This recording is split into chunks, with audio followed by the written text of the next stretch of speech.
Eva. Coucou tout le monde, j'espère que vous allez bien. Alors le sujet que je vais vous aborder aujourd'hui, c'est de vous parler de mon expérience par rapport à l'internat.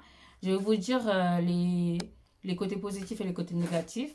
Donc c'est parti.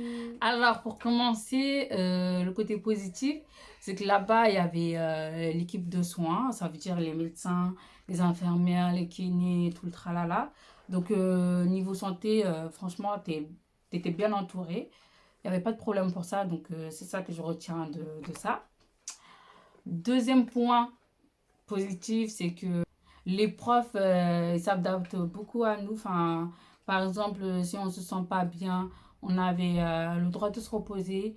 Et si on ne comprenait pas, bah, par rapport à un milieu ordinaire, ils sont là pour nous réexpliquer si on n'a pas compris. Et ça, c'est, comme je vous ai dit, pour un milieu ordinaire, les profs, ils n'ont pas le temps en fait. Et aussi, contrairement à l'internat où j'étais, dans la classe où j'étais, on n'était pas nombreux.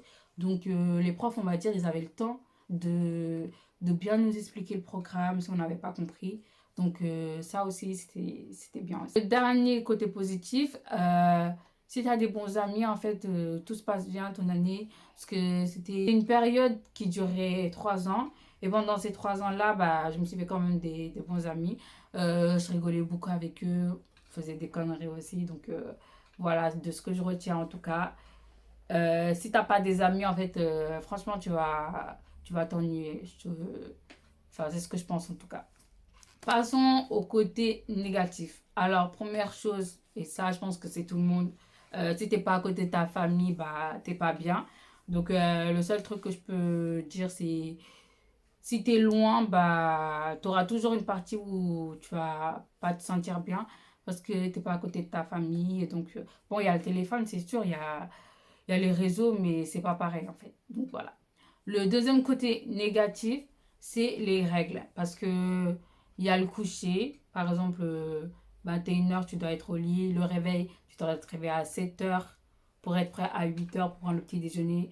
Voilà. Pour ceux qui aiment se coucher tard, c'est compliqué. Donc, ouais, c'est. Il y en a que ça va, ça passe, et d'autres, des fois, voilà quoi, ça te plaît pas trop. Le dernier côté négatif, c'est les journées chargées. Moi, en fait, l'internat, on a l'impression que t'es pas fatigué et tout, parce que voilà, enfin, comme si tu faisais rien. Mais en fait, si que le vendredi, quand tu arrives chez toi, tu es hyper KO. Moi, en tout cas, c'était ça. Le vendredi, j'arrivais chez moi, j'étais hyper claquée. Il y avait des moments où je mangeais même pas parce que dès que j'arrivais, j'allais dormir. La journée, en fait, ça s'accumule avec la semaine et t'es KO, en fait. Alors, les conseils que je peux vous donner, c'est vraiment de pas être timide parce que on va vous marcher dessus, ça c'est sûr. Et comme dans tous les lycées, comme dans tous les collèges, il y a toujours des histoires, des fois qui sont débiles.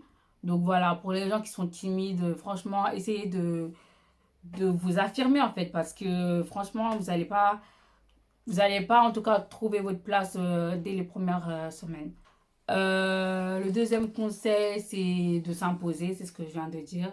C'est de s'imposer. Par exemple, fin de l'année, il y a les conseillères d'orientation qui passent dans les classes pour voir ce qu'on veut faire après la suite de notre parcours. Des fois, ils veulent nous diriger vers quelque chose qu'on ne veut forcément pas faire. Donc, il faut s'imposer. Si tu as envie de faire ça, tu dis, ouais, moi, je vais faire ça. Même s'ils ne sont pas d'accord, bah, tu le fais en fait. Voilà, j'espère que cette vidéo vous aura plu. C'était vraiment vous parler un peu de mon expérience par rapport à l'internat. Et voilà, donc je vous dis à bientôt pour une nouvelle vidéo. N'hésitez pas à partager, bien sûr, à liker et à commenter. Donc voilà.